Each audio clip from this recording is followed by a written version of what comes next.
Vamos a hablar con nuestros invitados de la actualidad política, económica y social que afecta a los españoles. Estamos en España, tiempos difíciles.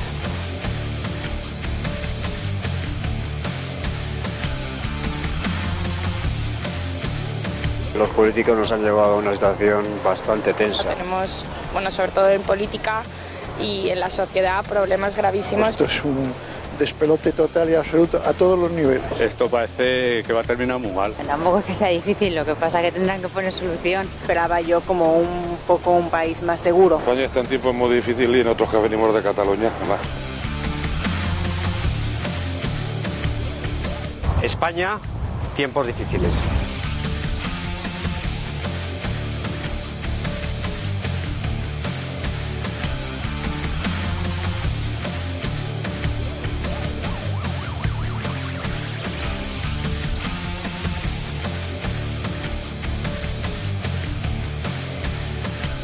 Muy buenas noches, muchísimas gracias por estar con nosotros en España, tiempos difíciles. Hoy es miércoles 29 de abril.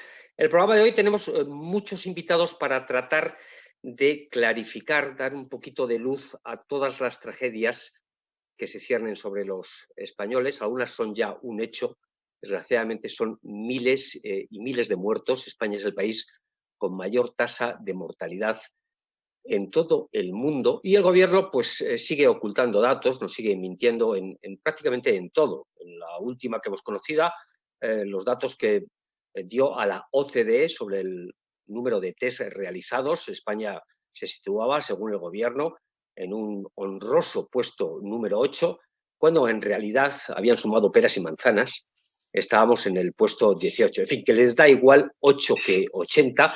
Ahora van y dicen que los test no son necesarios cuando hace tan solo unas semanas, lo mismo que con lo de las mascarillas, hace unas semanas decían Pedro Sánchez, decía también la ministra de Asuntos Exteriores, decía el ministro de Sanidad que se iban a realizar test masivos, pero ante la incapacidad de comprarlos, los test para la mayoría de los españoles, quien más lo necesita, por ejemplo los sanitarios, incluso haciendo compras con turbios negocios de gente cercana al Partido Socialista. En fin, pues ahora van y dicen que los test no son necesarios. Bueno, pues la otra tragedia que se avecina sobre los españoles es la tragedia social. Hay millones de españoles que no tienen ni siquiera para comer, pues no tienen que llevarse a la boca, y solo gracias a la labor de muchas empresas, de particulares, están evitando incluso estallidos sociales. Bueno, el plan de desescalada que anunció el gobierno hace tan solo unos días es confuso, no ha contado con los agentes sociales,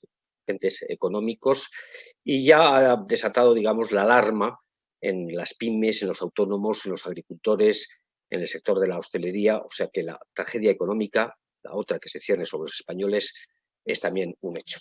Pero vamos a empezar primero con la tragedia humana, la de los miles y miles de fallecidos. Hoy tenemos con nosotros, que ya ha estado hace unas semanas en España, tiempos difíciles, con Juan Antonio Alguacil. Muy buenas tardes, don Juan Antonio. Hola, muy buenas tardes. Decía que fue la primera persona que a primeros de abril notó, es el presidente de la Asociación de Funerarias de España, notó que las cifras que daba el gobierno, con las que ellos, que son profesionales, llevan toda la vida trabajando en el sector, no les cuadraba. A nosotros le entrevistamos porque vimos una entrevista en Telecinco, y decimos nombres y apellidos, que cuando don Juan Antonio hizo esta denuncia, la entrevista pues la cortaron porque no les interesaba que esta denuncia pues en fin, subiera y se propagara. Nosotros le entrevistamos esa misma noche y a partir de eso, don Juan Antonio, a partir de esa denuncia, el 2 de abril, ¿qué ocurrió? Nosotros lo que hicimos es, viendo la cantidad de trabajo que los compañeros estaban teniendo, el desasosiego, un completo desasosiego que estaban teniendo los compañeros, no nos cuadraban las cifras reales con las cifras oficiales. Hay que tener en cuenta que se estaban dando cifras que nosotros veíamos que eran irreales, completamente irreales para el personal. De hecho, en instalaciones de Madrid, que por lo general se suele hacer una media de 60 servicios semanales, se estaban haciendo o sea, diarios, perdón, se estaban haciendo 160 y 170 servicios diarios. Don Juan Antonio, disculpe que le interrumpa. ¿Podría acercarse un poquito más al micrófono? Sí, ahora mejor. Un poquito mejor, pero... Mejor ahora. A ver, siga. Sí, como os iba comentando, que la media de servicios diarios en instalaciones de Madrid estaban en 60 servicios y estaban teniendo 170 una sola instalación. Entonces veíamos, por lo que nos comentaban los compañeros, que algo estaba pasando. Algo estaba ocurriendo, el sector tiene una capacidad suficiente como para, evidentemente, gestionar las cifras oficiales que se nos estaban dando, pero se había desbordado completamente ese fin de semana. Ni había X, ni había absolutamente nada. Por eso fue cuando el domingo hicimos un conteo y dimos las cifras que dimos. Claro que tuvimos que salir a la palestra. Tuvimos que salir a la palestra porque nos veíamos situaciones complicadísimas, como en Italia, viendo fallecidos en camiones militares. Desgraciadamente, nosotros pusimos la voz de alarma y pusimos soluciones. No se nos hizo caso, no se nos atendió, y bueno, pues hemos tenido que ver cómo se tuvo que montar instalaciones mortuorias en el Palacio de Madrid o en Cataluña porque no se daba abasto. ¿Qué significa esto? Pues que nosotros, cuando dijimos lo que dijimos, lo decíamos con conocimiento de causa, sabiendo además que nos exponíamos a un problema importante, porque es cierto, fuimos los primeros, aunque José Antonio Monago hay que recordar que también lo dijo, ¿vale? Y lo denunciamos porque creíamos en estar en la obligación de decirle a la gente lo que estaba ocurriendo. Y de hecho, no nos arrepentimos de ello, al revés, estamos muy orgullosos porque no se puede gestionar una crisis desde la mentira. Eso está claro. Ya, lástima que tiene el micrófono lo tiene al lado derecho, cuando se gira un poquito, pues es la verdad muy inaudible. Yo quería preguntarle, porque no queríamos entretenerle más y además que se escucha. El gobierno habla ahora de 20 y tantos mil muertos. Según sus cálculos, ¿de cuántos muertos podríamos estar hablando actualmente en España? Cerca de 35.000.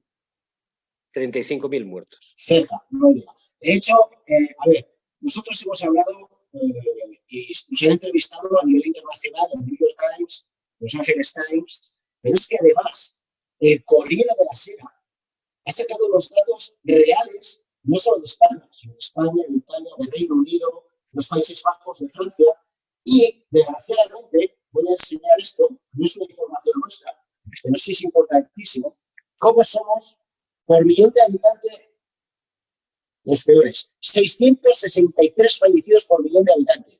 El país que más fallecidos tiene por millón de habitantes.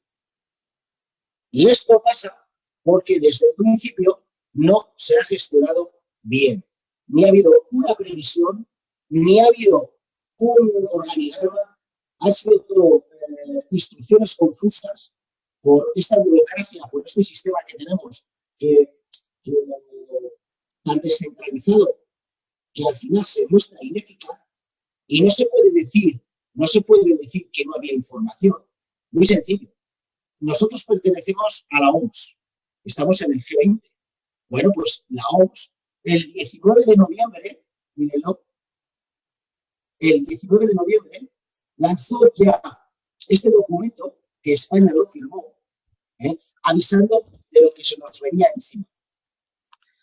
Entonces, si se sabía, ¿por qué no se hizo nada? Esa es la pregunta. Pues esa es la pregunta que quizás, porque hemos tenido aquí abogados, notarios, esta es la pregunta que quizá dentro de unos meses muchos tendrán que responder ante los tribunales. Muchísimas gracias, don Juan Antonio Alguacil, presidente de la Asociación de Funerarias de España. Quisiera, por favor, si me permitís, es muy importante lo que yo voy a leer, que está inscrito en ese documento, y es un párrafo pequeño para que se vea la dimensión que se tenía del problema que se nos venía encima desde la OMS. Y dice así que la propagación rápida de una pandemia debida a un patógeno respiratorio letal y esto es importantísimo, de origen natural o liberado accidental o intencionadamente, conlleva requisitos adicionales de preparación. La OMS ya sabía lo que se nos venía encima y se avisó a los países. Se nos avisó. ¿Por qué no nos preparamos para ello? Alguien tendrá, me imagino, que responder a esta pregunta. No, yo no lo puedo hacer. Tendrán que responder a muchas preguntas. Don Juan Antonio Alguacil, presidente de la Asociación de Funerarias de España, muchísimas gracias. Pedimos disculpas por el sonido. Ya han oído ustedes, era realmente importante lo que tenía que contarnos. Son más de 30.000 muertos los que actualmente han ocurrido en España. Bueno, pues en medio de este caos monumental, por la puerta de atrás, por la puerta falsa y a golpe de decreto ley, el Gobierno está tratando de... voy a reiniciar el audio con nuestra siguiente invitada. El Gobierno está tratando de colar algunas leyes, como por ejemplo, fíjense ustedes, nada más y nada menos, que cerrar los centros de educación especial que hay en España. Tenemos con nosotros a Esther Morillas, que es la miembro de la asociación, de la plataforma de enseñanza inclusiva, sí, especial también. ¿Qué ocurrió, doña Esther Morillas? ¿Qué ha ocurrido estos días? Porque supongo que todavía no habéis salido de vuestro asombro. Pues así es, Fran.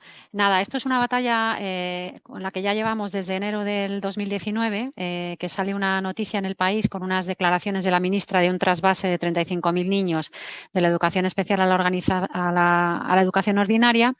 Y bueno, pues a raíz de detectar esta noticia, las familias muy preocupadas obviamente nos movilizamos y hicimos una manifestación en Valladolid en el mes de febrero, con la que de alguna forma conseguimos que la enmienda que se estaba poniendo encima de la mesa, que hablaba del cierre de los colegios especiales, se suavizara, y lo que se recogió en la propuesta de ley que la ministra Celaá quiere llevar a aprobación es el trasvase y la transformación de colegios de educación especial a colegios de educación ordinaria, ¿vale?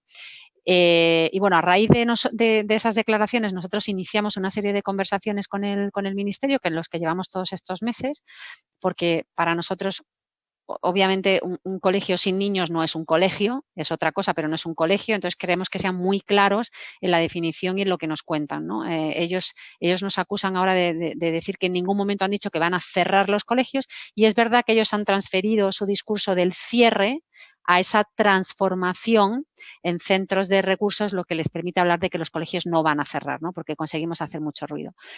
Llevamos un montón de conversaciones con ellos durante estos meses, en los que nos han dado largas y nos han asegurado y nos han dicho que estuviéramos tranquilos, que los colegios no los van a cerrar, que iban a hacer la modificación en la ley. Hay un parrafito en la ley que es la disposición adicional cuarta, en la que habla justamente de esto, ¿no? De lo que te estoy diciendo, el trasvase y la transformación de los centros de educación especial en centros de recursos. Y que solamente permanecerán los colegios de educación especial para casos muy especializados.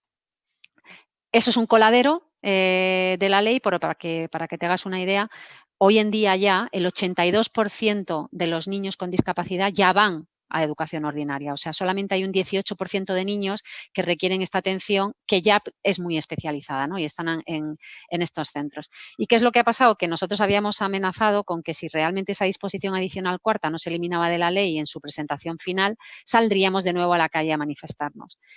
Y bueno, sí, han aprovechado... Salisteis en Valladolid, en fin, fue un salimos en febrero, exactamente en Valladolid, y a raíz de eso es cuando conseguimos que de alguna forma se cambiara esa enmienda 502 que hablaba del cierre, se transformara se suavizara de alguna forma en lo que ellos llaman ahora que no es el cierre de los colegios, sino la transformación de esos centros. Pero en el fondo es lo mismo. Es dejaros morir en pocos años, al final vaciaros y al final terminarán desapareciendo. A día de hoy, ¿cómo está la situación? Porque incluso han aprovechado este caos que había en el Congreso, que vencían una serie de plazos exactamente qué ha pasado. Pues mira, lo que pasa es que, como te decía, nosotros llevábamos muchos meses de conversaciones con ellos, amenazando de alguna manera que si esto no ocurría saldríamos de nuevo a la calle y ya no seríamos 7.000 o 10.000 como salimos en Valladolid, sino que al hacerla en Madrid seríamos 70.000.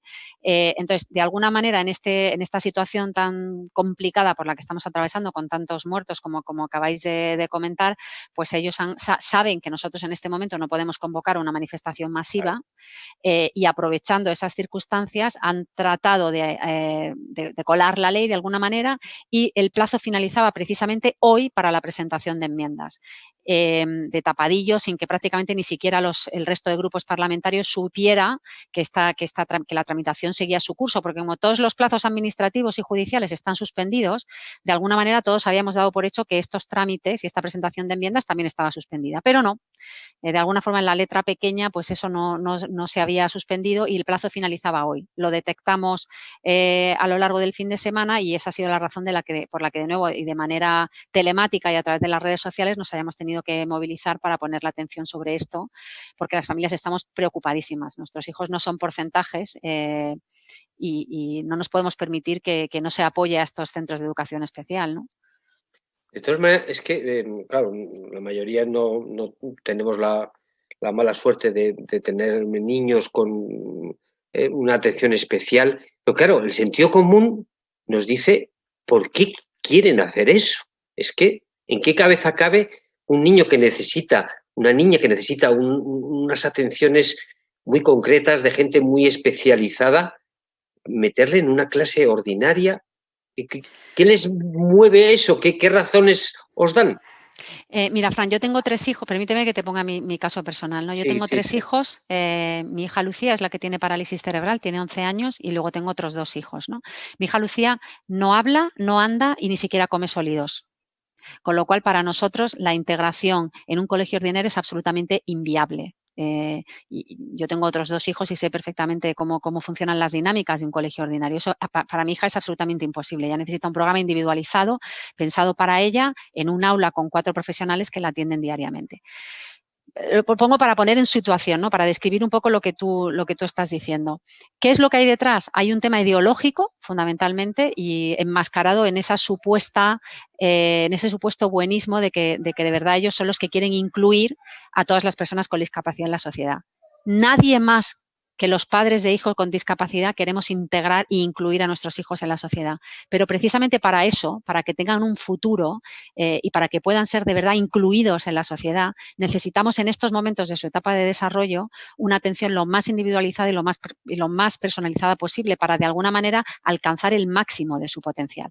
Hay detrás un tema ideológico, ahí está el tercer sector por detrás, que es muy poderoso y muy potente por detrás, y los que plantean y ponen estas enmiendas encima de la mesa inicialmente es el CERMI, el propio Comité de Representantes de Personas con Discapacidad, que obviamente a nosotros y a este colectivo vulnerable no nos representa.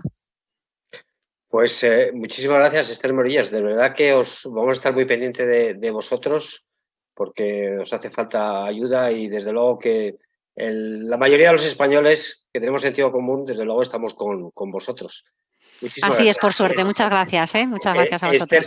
Esther, fíjense, si son capaces de hacer esto con los miles de personas que han fallecido, si son capaces de hacer esto con los niños y niñas que más necesitan ayuda, pues es que son capaces ya de todo. La otra tragedia que les hablaba, aunque desde luego a años luz de lo que ya ha ocurrido, de lo que nos está contando Juan Antonio Alguacil y Esther, es la tragedia económica.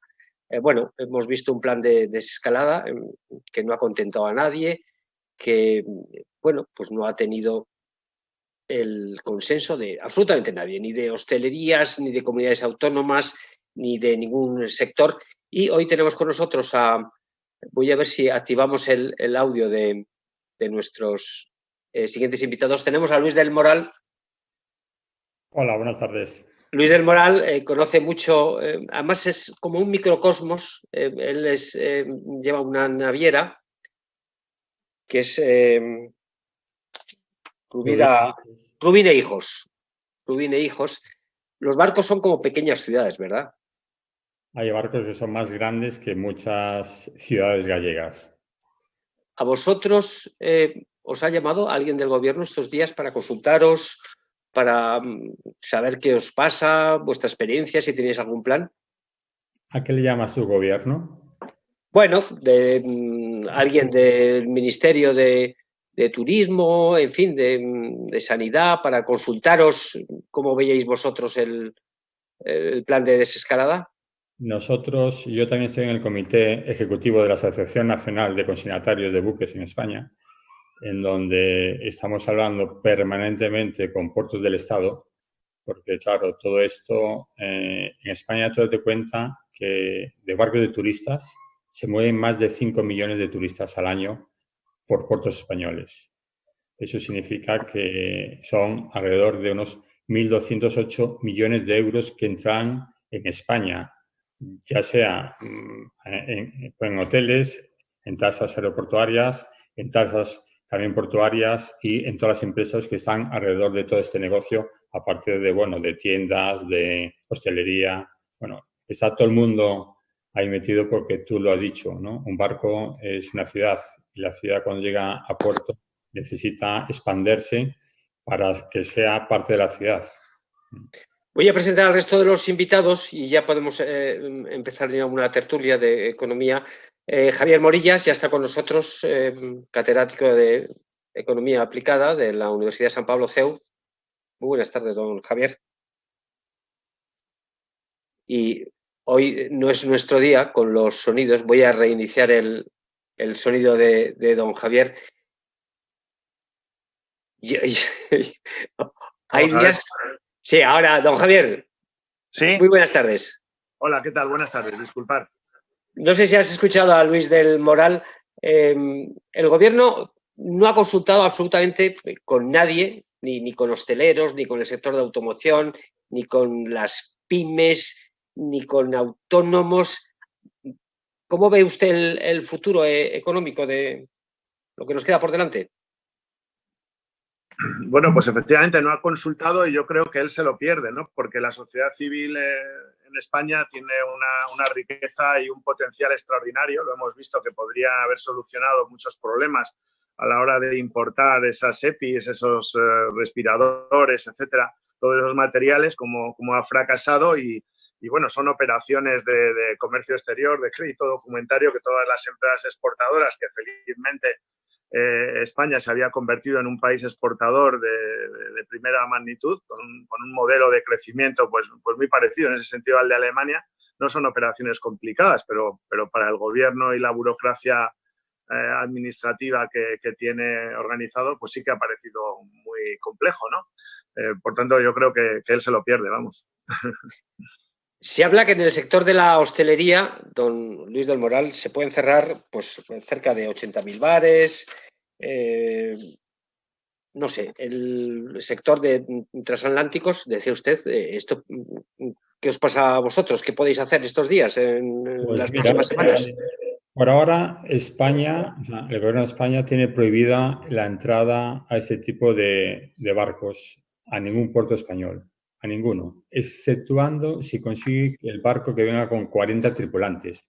Estamos hablando de barcos que tienen 1.000 y pico tripulantes. Dice, no, usted si quiere entrar, tendrá que entrar con 40 tripulantes, porque no quiero que venga muchísima gente en el barco. O sea, tripulación mínima y han puesto en 40. Con 40 personas, un barco no lo puedes mantener ni limpio ni nada. Entonces, cuando esto sea la desescalada y se pueda conseguir otra vez pasajeros para que los barcos puedan funcionar, llevará su tiempo poder poner el barco a tono para que el pasajero entre para poder estar limpio. Entonces es todo un poco un despropósito, yo creo.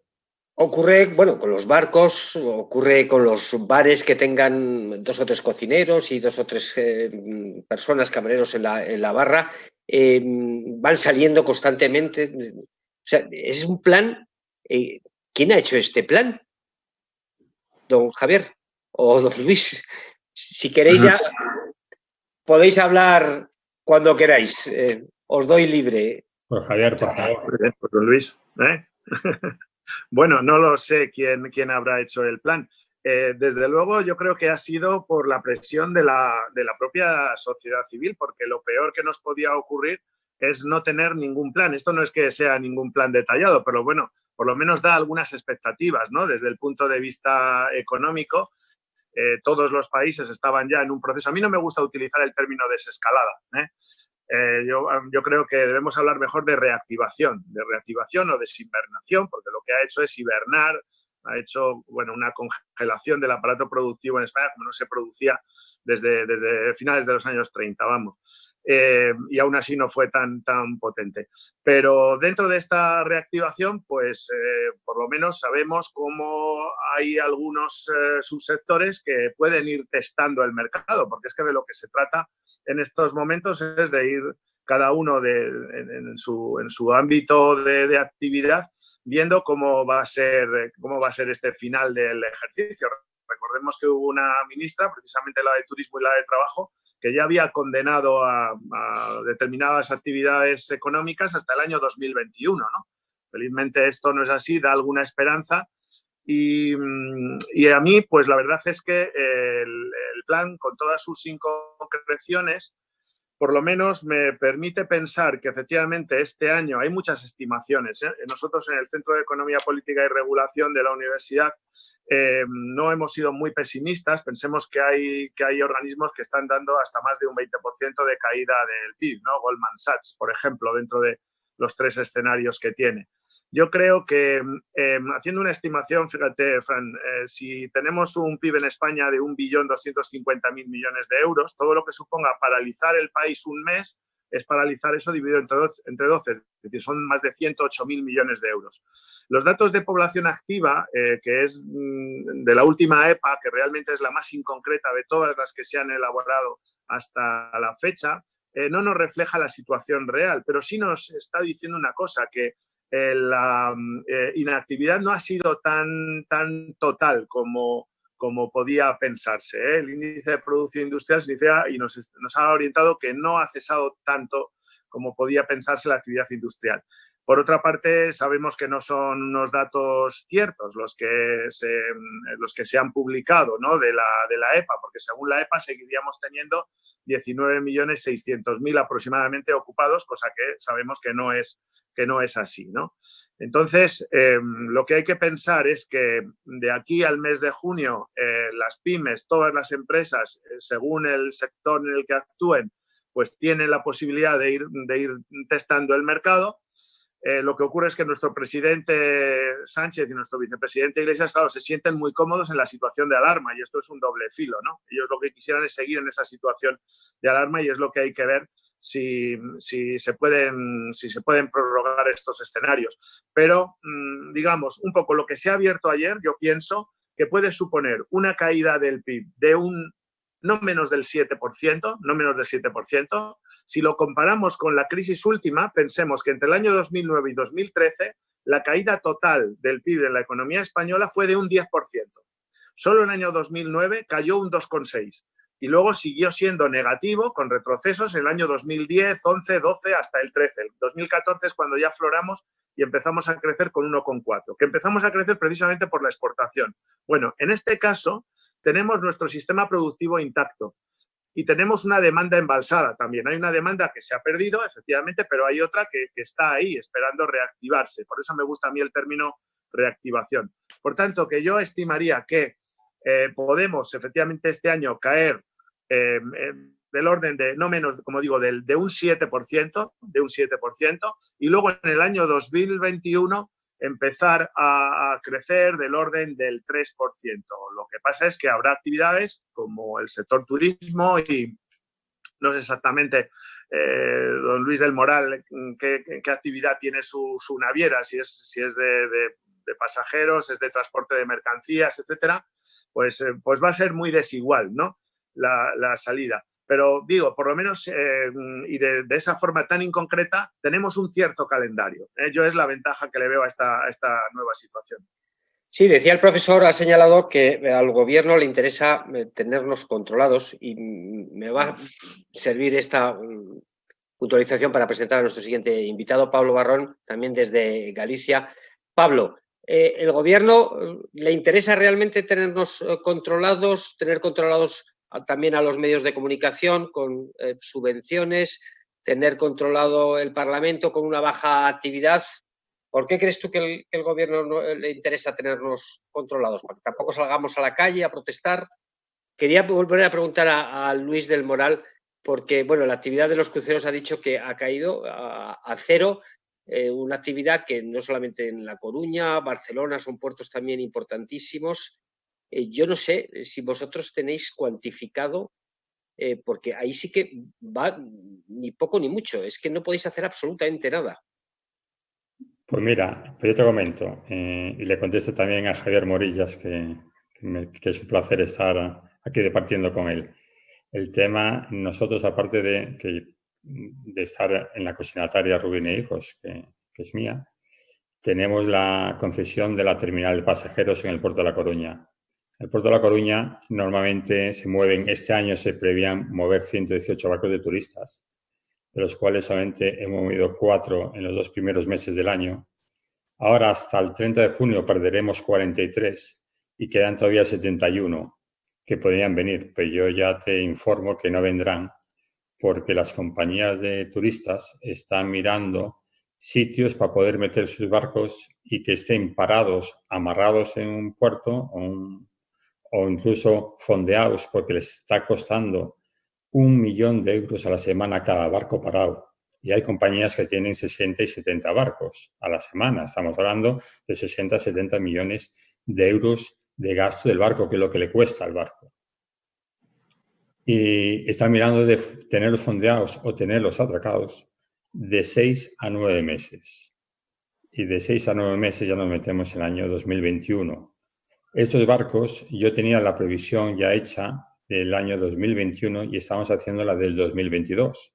Por lo tanto, la del 2021 se va a cambiar totalmente también. ¿Por qué? Porque va a haber compañías que algunas cerrarán, que no pueden aguantar toda esta carga que están teniendo semana tras semana, porque es muchísimo dinero. Ya con el 11S, cuando fue en Nueva York, alguna compañía de cruceros aprovechó el atentado para poder cerrar y decir que, bueno, que debido al atentado no conseguían barcos, o sea, no conseguían pasajeros y no iban a poder aguantar y cerraron. Y con esto yo creo que alguna no va a poder aguantar y tendrá que cerrar. Y con lo que decía Javier, efectivamente, nosotros somos, en teoría, estamos dentro de las actividades esenciales porque estamos dentro de la logística. Por lo tanto, nosotros sí estamos autorizados a trabajar.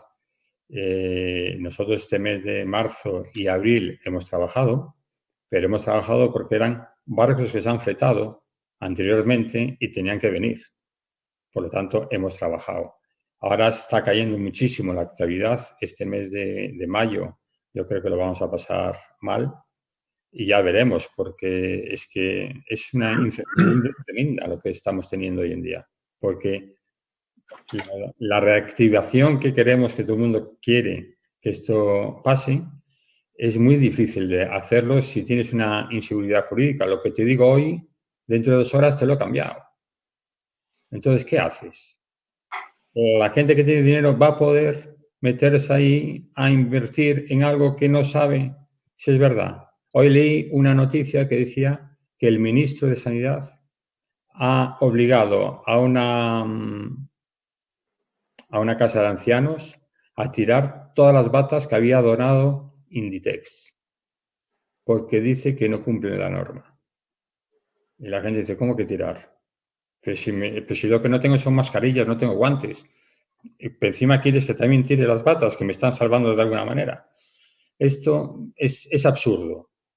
Y como estamos en un absurdo permanente, es una totalmente función de todos los estamentos y de todo lo que nos podemos encontrar. O sea, ¿quién va a invertir? Nadie.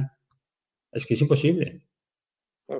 Pasa con las batas, con las mascarillas, con los test que el gobierno no sabe comprar y no deja a las empresas privadas hacer los test a sus empleados. Claro, ni comen ni deja comer.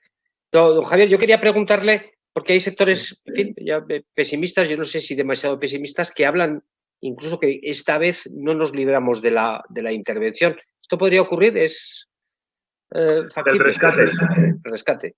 Pues va a depender de cómo vaya gestionando el gobierno. La verdad es que no está dando muchas señales positivas, porque lo que está estableciendo es una maraña administrativa de medidas muy complejas, muy burocratizadas, que además unas se contrarrestan con otras. Entonces no está siendo una crisis limpia. El mismo planteamiento con respecto a los ERTEs, con la obligación luego de las empresas tener que seguir funcionando durante 6 meses. Bueno, ¿qué es lo que queremos? Que una empresa esté sin funcionar 6 meses, al final emerja como si no hubiera pasado nada durante el medio año anterior. Esto es absurdo, eso es tener un desconocimiento del mundo económico y del mundo de la empresa total, ¿no? Entonces, realmente está la pelota en el tejado del gobierno. De momento lo que tenemos y lo que nos está salvando es que hay unos escudos que son Italia y Portugal. Portugal estaba muy mitificado, por cierto, la evolución económica por parte de este gobierno, y ahora vemos que su prima de riesgo ha vuelto otra vez a estar muy por encima de la española, como era tradicional, y se nota que no hay arraigo y solidez en su aparato productivo, y el caso de Italia, que ya tenía una deuda superior al 125% y que va a seguir sumando. Entonces están haciendo un poco de escudo. Nuestra deuda pública a la hora de salir a los mercados se ha encarecido un poco, pero desde luego no tiene pues nada que ver con las situaciones que se llegaron del 7%, casi en sus peores momentos, en el año 2011, 2012, etcétera, ¿no? Por tanto, va a depender de las señales que lance el gobierno. Desde luego, ante Bruselas, las señales no están siendo buenas. Eso de querer ahora introducir una renta mínima garantizada permanente, pues es un desincentivo al trabajo y además va a hacer crecer la economía sumergida.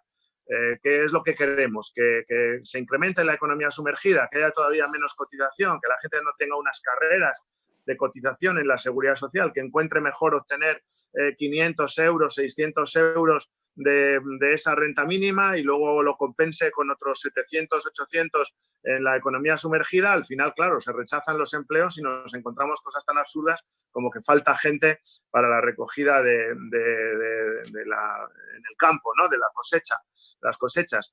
Por tanto, los desincentivos, desde luego, que está generando el gobierno, supongo que en Bruselas se está tomando nota. Cuando una renta de ese tipo no existe ni en Holanda, ni existe en Alemania, ni existe en Austria, así vas a ir a pedir dinero.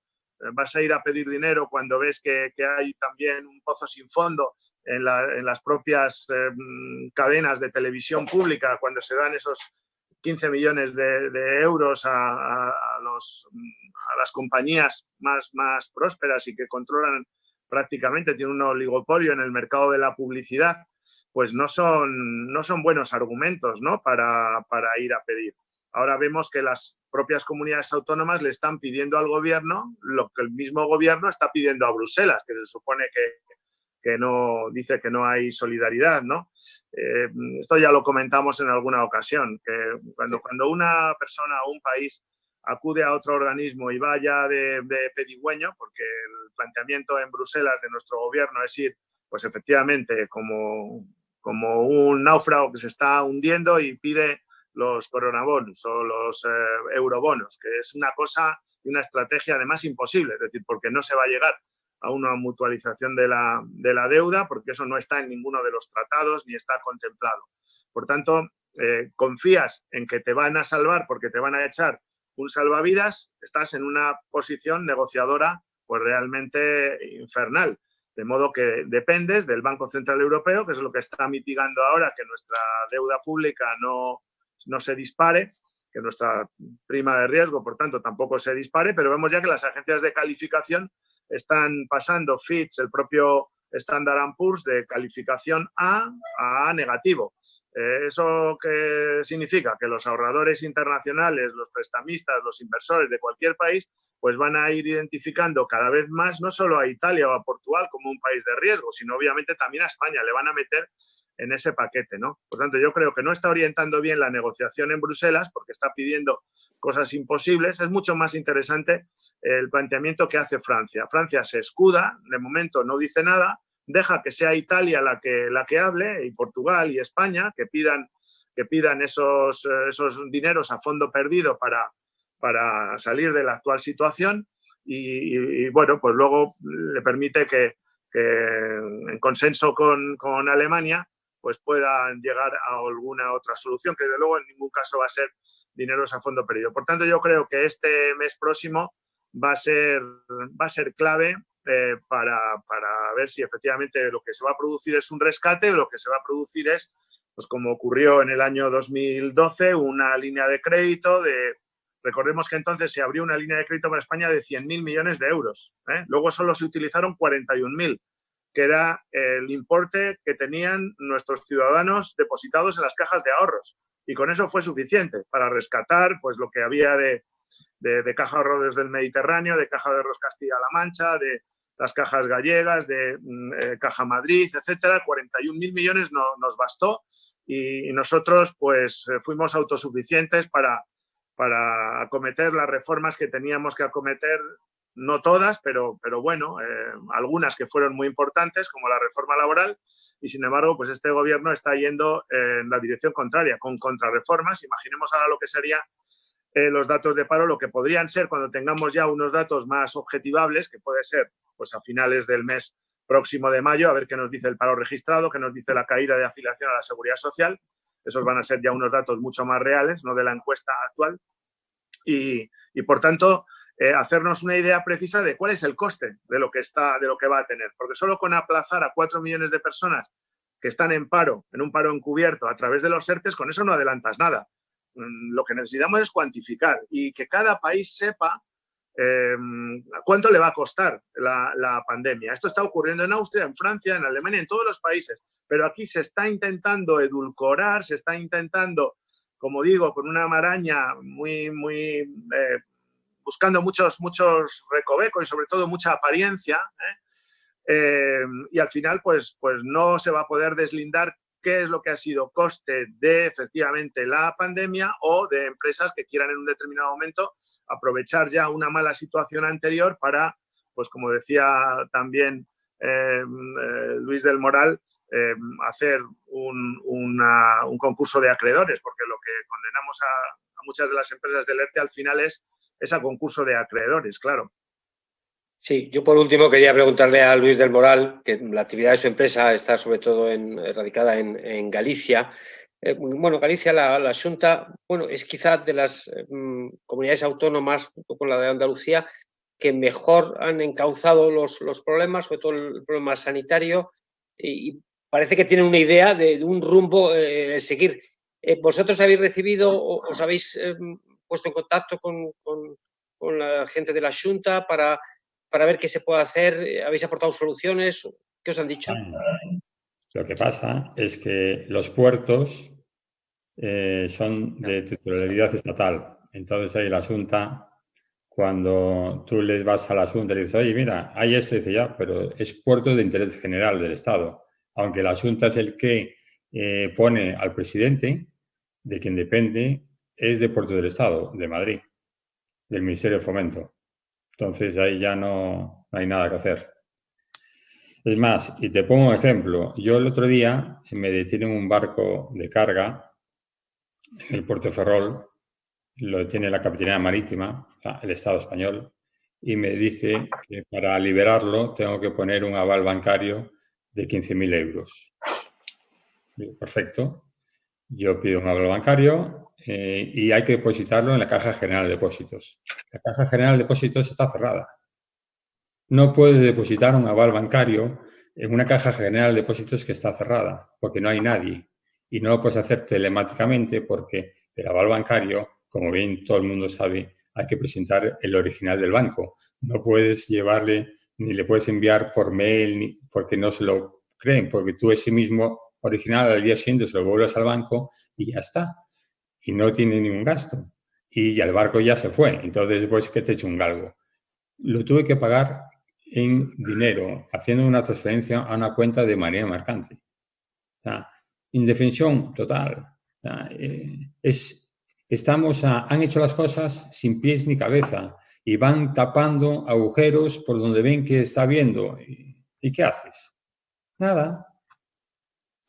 Es un... hacer así. un barco con una avería de agua que cada vez se va agrandando más y el resultado, bueno, pues tiene una pinta horrible. Yo no quiero ser muy pesimista y por último, muchas gracias, don Luis. Quería preguntar a Javier. Escuchamos todos los días a dirigentes, sobre todo de Podemos, son dirigentes comunistas. Hoy en el Congreso ha presumido Pablo Iglesias de su condición de comunista, del Partido Comunista, con 100 años de historia, en fin, alardeado, y le parece muy bien y a nosotros estamos encantados. Pero oímos a muchos dirigentes hablar de expropiaciones, de incautaciones. ¿Usted cree? Porque claro, en muchos países decían, bueno, esto no puede pasar aquí, que se queden con mis ahorros, que se queden con mi empresa. ¿Podría ocurrir, don Javier? Hombre, vamos a ver, yo creo que no. En el escenario volvemos un poco a lo de antes, ¿no? Con esos personajes es con lo que se está yendo a Bruselas. Recordemos qué es lo que le pasó al gobierno de Tsipras con un Varoufakis, si podemos asemejar al vicepresidente Iglesias con lo que representaba Varoufakis dentro del gobierno, pues ¿qué es lo que ocurrió? Que se le dio un ultimátum simplemente a Grecia. O acometes estas reformas mínimas que tienes que hacer o vuelves al dracma y sales del euro, ¿no? Y ante esa situación de empobrecimiento masivo y general, pues ya vemos que rectificó totalmente el rumbo. Yo creo que eso no pueda suceder en España.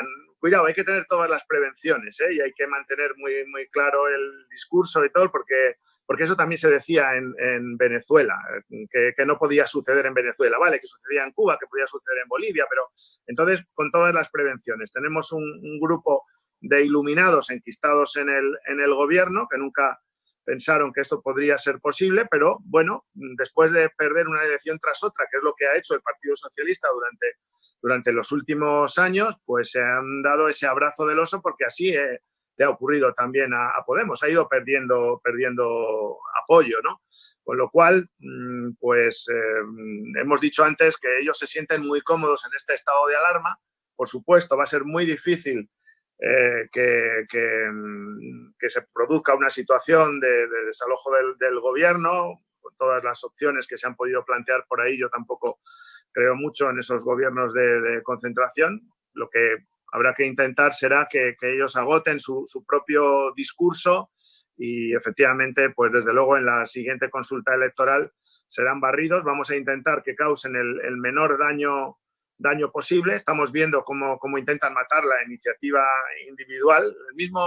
El mismo decreto sobre precios mínimos de las mascarillas ya es algo cómico, ¿no? Habíamos visto cómo habían surgido, yo me acuerdo de haber visto en televisión unos jóvenes gallegos incluso haciendo mascarillas en su casa o, bueno, la iniciativa privada, pero ¿cómo pones un precio mínimo? Eso es ya lo fracasado en el sistema soviético, en Cuba, con eso vemos lo que está pasando. Efectivamente, que el gobierno tendría que decir que es obligatorio llevar mascarillas y no lo puede decir porque no están surtidas nuestras farmacias. Y ha matado mucha de la capacidad de esa sociedad civil que decíamos antes para fabricarlas masivamente. Serán mejores, peores o medio pensionistas, como con las batas. Luego ya se irá perfeccionando y se irá mejorando. Entonces ahí vemos ese desprecio tan total con respecto a los emprendedores, con respecto al mundo de la empresa, que eso, bueno, en nuestros socios y nuestros vecinos de Bruselas no es de recibo. Irán tomando nota de todas esas cosas. Pensemos que somos el único gobierno ahora mismo en la Unión Europea que mantiene comunistas en el gobierno. Esto no ocurría en Italia ni en Francia desde la posguerra. Y recordamos que luego el Plan Marshall, una de las exigencias fue efectivamente desalojarles del gobierno para no incurrir en mayor nivel de pobreza, ¿no?, en el país. Por tanto, no hay que descartar nada, Fran, ¿eh? Tenemos que intentar confiar en nuestras propias fuerzas, intentar minimizar riesgos, cada uno en su sector de actividad. Ahora tenemos unas semanas para, como digo, ir testándolo. Las actividades de Luis del Blas son unas actividades preciosas relacionadas con la logística, es una actividad clave, lo mismo que lo es el sector agropecuario. De lo único que podemos tener seguridad es de que nuestros ciudadanos, al contrario que en otras crisis, no van a pasar hambre, porque tenemos un sector potente, de una industria conservera muy pujante, precisamente con base en Galicia también, Y eso es lo que tenemos seguro, que van a poder ir a las filas de Cáritas o de la Cruz Roja muchas personas que no tengan esas posibilidades o que pasen, que tengan esas carencias. Bueno, por lo menos ahí hambre no va a haber, pero volvamos a lo mismo. Tenemos nuestro aparato productivo intacto, vamos a ver cómo se mantiene y vamos a ver las próximas semanas, que van a ser claves. Pues voy a despedir ya a Javier Morillas, a Luis del Moral. Muchísimas gracias desde Galicia, Luis del Moral. Se nota mucho más luz que entra, disfrutan de por lo menos media horita más de luz que el resto. Que todo se arregle, que sus barcos lleguen, nunca mejor dicho, a buen puerto, aunque claro, dependiendo, que usted lo ha dicho bien, del Ministerio de Fomento. En fin. Le deseamos lo mejor, Luis del Moral y Javier. Ahí tiene, si me permites, Luis del Moral tiene un buen consejero de economía, que es el profesor Francisco Conde, Paco Conde, que era un compañero de nuestro departamento de economía de la universidad, del CEU, Fran. Sí, un día por allí Feijóo y dice, ¿qué hace un gallego como tú aquí en Madrid? No, tú tienes que venir aquí. Y se lo llevó allí hace tiempo. Lo está haciendo bien, además. Sí. Pues dale recuerdo. Muchísimas gracias, Luis del Moral y Javier Morillas. Hasta la próxima. También pedimos disculpas a nuestros espectadores, que hoy hemos tenido muchísimos problemas de sonido. Se nos ha quedado incluso un invitado ahí en la reserva, Pablo Barrón, también en Galicia, que nos iba a contar un poquito sobre esos 15 millones que decía Javier Morillas que se van a regar a los medios de comunicación. No solo 15 millones directos, sino otros 100 millones en publicidad institucional, que bueno, pues es un dinero que vendría muy bien en otros sectores, por lo menos en el sector sanitario, para que no se tengan que hacer batas con plásticos de las bolsas de los piensos. Muchísimas gracias a todos, porque antes de terminar sí que nos vamos a ir donde hay mucha más luz todavía, a más de 10.000 kilómetros, que es a México DF. Ahí ya veo que acaba de llegar David Leiva. Muy buenas tardes para vosotros, buenos días todavía. Hola, Fran, muy buenas tardes a ti y a todo tu auditorio y saludos desde Oaxaca, México. En Oaxaca estáis, es el director David Leiva de Congregación Mariana Trinitaria. La última vez que hablé con vosotros, no sé si fue ya hace 2 semanas, a pesar que compartís casi 3.000 kilómetros de frontera con los vecinos de arriba, en Estados Unidos, todavía no había golpeado fuerte a México. Creo que lleváis ya 1.500, algo más, de muertos. Así es, Fran. Ya estamos en una situación de fase 3. Y bueno, aunque los números en comparación con otras naciones en esta misma etapa han sido menores, pues sí, lamentablemente ya tenemos casos de decesos, los contagios ya han ido de manera exponencial, ya se habla de saturación de hospitales del sector privado, el sector público se ha preparado, pero bueno, pues al final ya, al igual que ustedes en España y otras naciones, pues ya están saturados los servicios de salud públicos y privados. Y pues seguimos en una especie de confinamiento no tan formal como el que se dio en Italia o en España, pero bueno, estamos cada quien trabajando desde casa. Eso le iba a preguntar, ¿cómo es el confinamiento allí en México? Porque aquí ha sido bastante estricto, de los países, en fin, más severos a la hora de restringir libertades a los ciudadanos. ¿Cómo es en México el confinamiento? Bueno, en México tenemos mandatos nacionales que vienen de la Federación, pero no es un confinamiento estricto policial, como se ha dado quizás en otras naciones, en donde ha habido ya temas punitivos, pero ya algunas entidades de la República, tenemos 32 estados o 32 entidades federativas, ya cada estado empezó a adoptar diferentes órdenes para hacer que la gente se quede en casa. Unos desde multas, arrestos o pequeños arrestos, filtros sanitarios en donde ya no permiten el tráfico a las personas.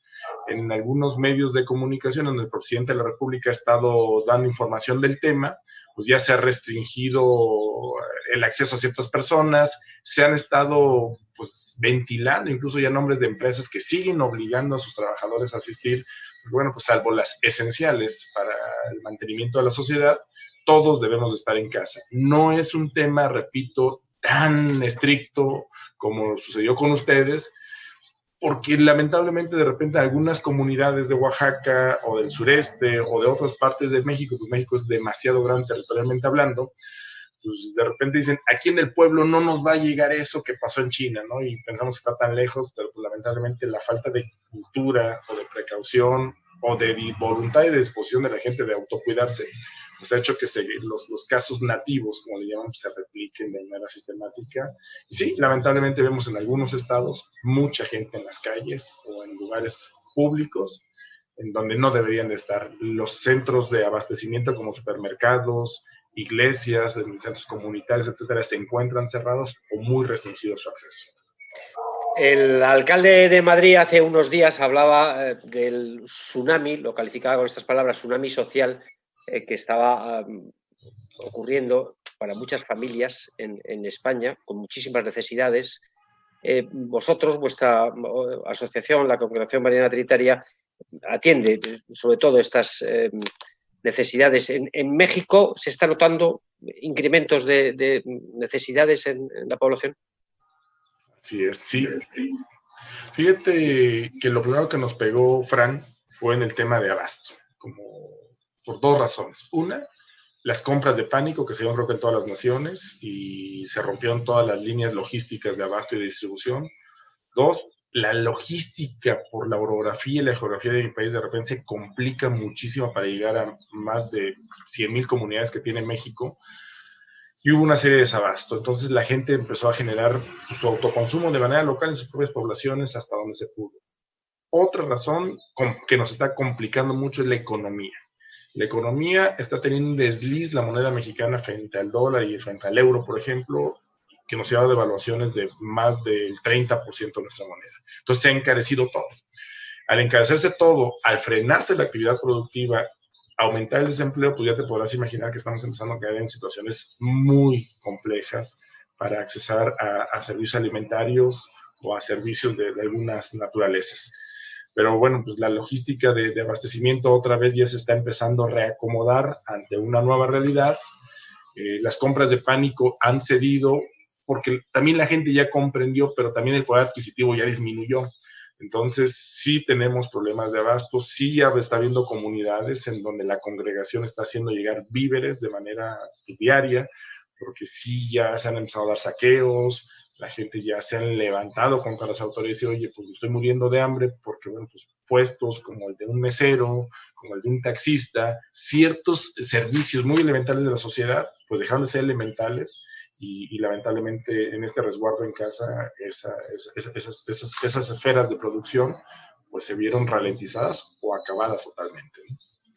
Pues muchísimas gracias, David Leiva, director de Congregación Mariana Trinitaria. Y veo que los otros invitados, Javier Morillas y Luis del Moral, se han quedado muy educadamente a la entrevista con David Leiva. Por nuestra parte, nada más recordarles que, bueno, pues si quieren expresar su malestar con este gobierno, el próximo domingo, el Día de la Madre, a las 9 de la noche, pues nada, aunque no sea, en fin, lo que más nos hubiera gustado, pues se coge uno su cacerola, se coge algo que hace ruido y expresa un poquito pues su disentonía con este gobierno. Por nuestra parte, nada más y volveremos en España a tiempos difíciles.